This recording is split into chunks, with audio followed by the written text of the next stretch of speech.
So there's one little thing about Black Ops 6 that I really enjoy, and that is this right here. When you go up to a wall, normally in Call of Duty, you just kind of stand in a vertical position, but a lot of times you want to kind of peek into it.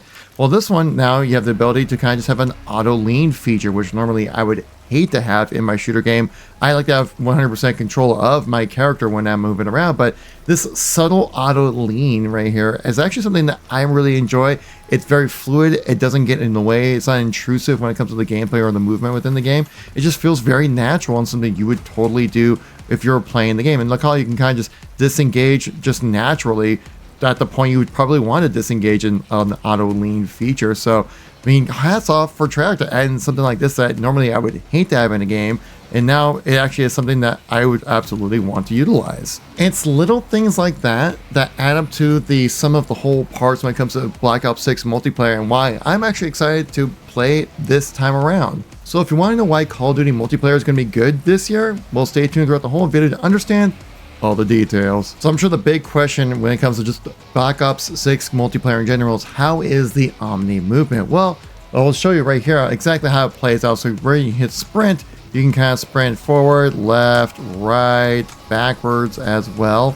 And it's all kind of the same speed. You can even slide backwards, which I don't know how that's even physically possible, but it's something that you can do, which is like kind of funny to think about. But I mean, there's so many different things that you can do when it comes to playing this out. Like, it's so new right now that it's actually kind of tough to really decide whether or not it's going to be something that's going to be game breaking. And plus, we've seen plenty of horror story videos online about Omni movement. For example, this video has been going around on Twitter. It currently is sitting at 21 million views. It's been getting shared around a lot. And it's kind of been seeing like this general trend when it comes to just movement in every new Call of Duty is to try to scare the casuals with the most cracked out, sickening movement you could possibly play within Call of Duty. And this guy is definitely doing it. This guy is a movement fiend. And so when I see this as a casual player myself, I'm like, oh God, no, this is what Black Ops 6 multiplayer is going to be like. And I'll have to say, it doesn't really play out like that right now, but it really does depend on what kind of player you are. From my experience right now, as the multiplayer is still brand new for the vast majority of people, I'm not coming across people playing like complete weirdos like that. And this is where skill-based matchmaking actually might have some benefits for you, which would be kind of a weird thing to say. I know that saying skill-based matchmaking actually have some good parts to it, but this actually might be one of those good things about it, because you'd probably come across a player like this in a very high skill lobby. Now, we all like to think of ourselves as being good Call of Duty players, but this guy is just something else right now, and definitely much better than I am at the game. So if you're a casual player and worried like, oh my God, I'm gonna get my ankles broken every time I'm trying to play because I got guys who are sniffing G Fuel straight right into their nose, like, yeah, that's probably not going to happen, and it hasn't really been my experience. I've seen some people try to take advantage of Omni movement right now. I'm still kind of learning the effective usage of it as well. It just feels like it's more like a great way to kind of keep the gameplay speed up. I'd also say making a diving maneuver in Black Ops 6 really does put you at a disadvantage. It kind of gives you an all-in kind of move. You can hold down your crouch button, do like that kind of maneuver. You see how you're kind of laying down prone, it really puts you in a disadvantage if you're not able to hit your shots properly. You can just lay down and start shooting, but if you're not able to land your shots, you're kind of just like a sitting duck right here. I've really used the Omni movement a lot more for just sliding a lot, which you actually can slide cancel in this game, which is kind of, again, a gift and a curse. Again, it's not so drastic, right? There is a little bit of a momentum slowdown when it comes to slide canceling in this game. So again, like, you won't be having people breaking your ankles like you did back in Modern Warfare 1 back in the day. And can I just say another one of my favorite parts about Black Ops 6 right now? It's not about the gameplay at all. It's the UI. Obviously, this isn't going to be the final release, but what I'm really talking about is specifically with the gunsmith here. If we go into the loadouts, you can see right here, going to assault rifle, gunsmith. It's like, say if I select an optic, it's a vertical menu, and look how many of the optics I can actually see all at once. There are a total of 12. I can see almost all of them in one sitting, which is so nice. Like right here, I click on suppressors. These are all the suppressors that I have, muzzle attachments I have for this gun. All the different barrel attachments in one click. I can see them all. That's incredible. Let's just compare that to what Modern Warfare 3's UI is right now. If I click on that, click on your loadouts right here. You have all, it's so sideways when it comes to its listing of one, your loadouts, which makes it a little more difficult to find, takes up way too much real estate as well. But say if I want to switch up my gunsmith here on my assault rifle, right, let's go click on an optic I want for right here. I only have what, 1, 2, 3, 4, 5, 6, 7 on screen at one time. And how many different optics are there in this game? Quite a lot, all right? And each tile takes up so much space on the screen that you honestly lose track of like what you're looking at, what you need, and honestly what just like the general idea of like what you're trying to find. Because the thing is that like when we find things that we want, right, we put them in lists. We don't put them in horizontal bars whenever you're putting things there. Like a grocery list, you go top to bottom, right? That's how we mentally categorize things as humans. This is so unintuitive. It's been such a pain point within the UI of Call of Duty that hopefully with Black Ops 6 they might actually even break the terrible UI that we've been dealing with for the last couple of years with Modern Warfare 2 and Modern Warfare 3. Like this whole tile system right here has just been honestly awful. I know this might sound silly getting excited about a UI change when it comes to Call of Duty, but for how bad it has been for the last 2 games, this is a welcome difference. While we're on the topic of UI, how about that customizable HUD that we have within this game? When I first saw this feature being showcased, I was like, oh my god, we can just move things wherever we want. That's going to be amazing. Not exactly the case, honestly, but what you have here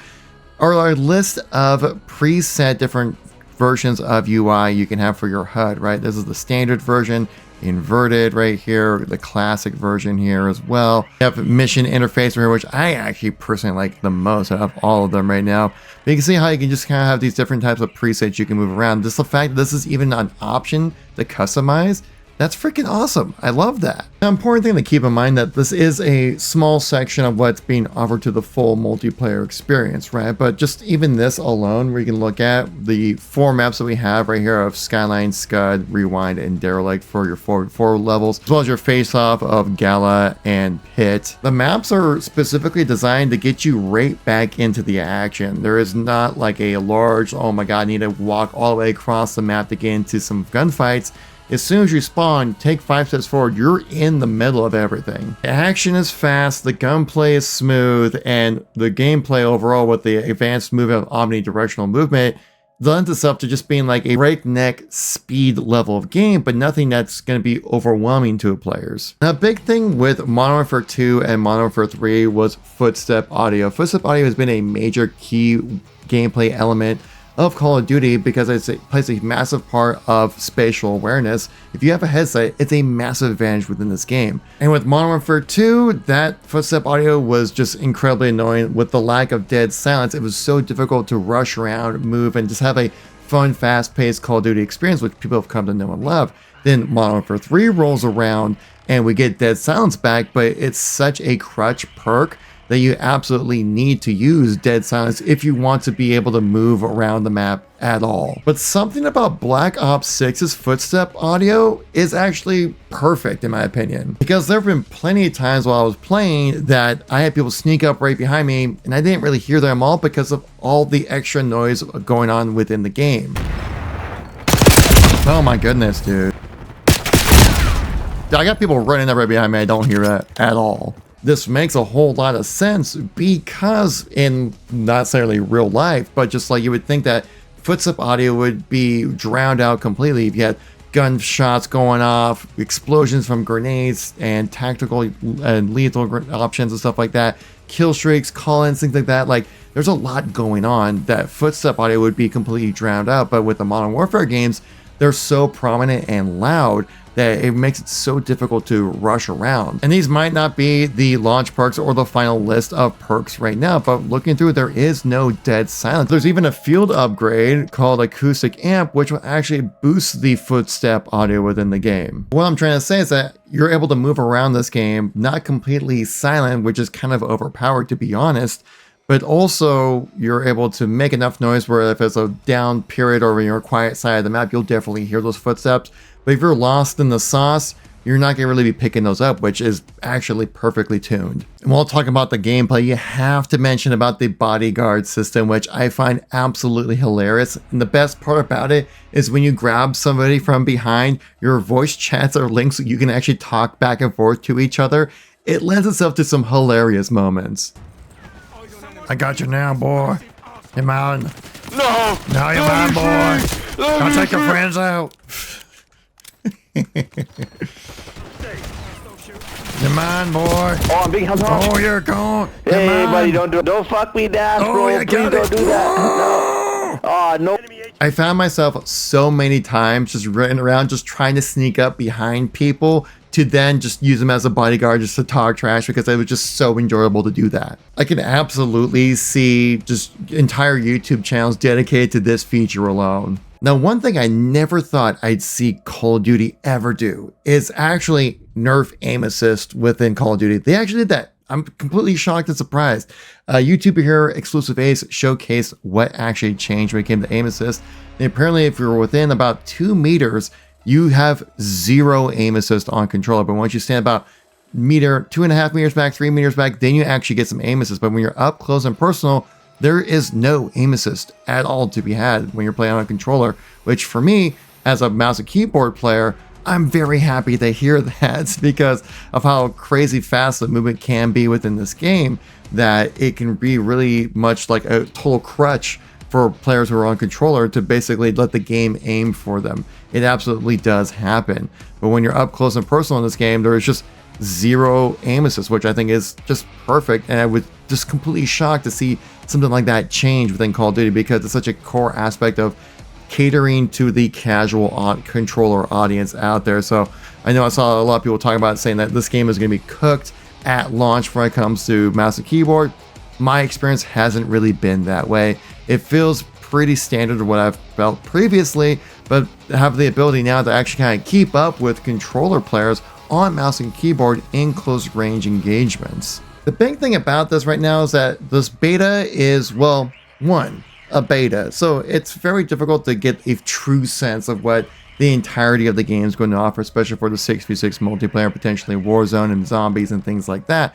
We're getting a small little slice of a small slice of a game. And the thing you always have to take in consideration when it comes to these betas, when it comes to Call of Duty, is that everyone's just kind of playing and just jumping in and running around for their own self, right?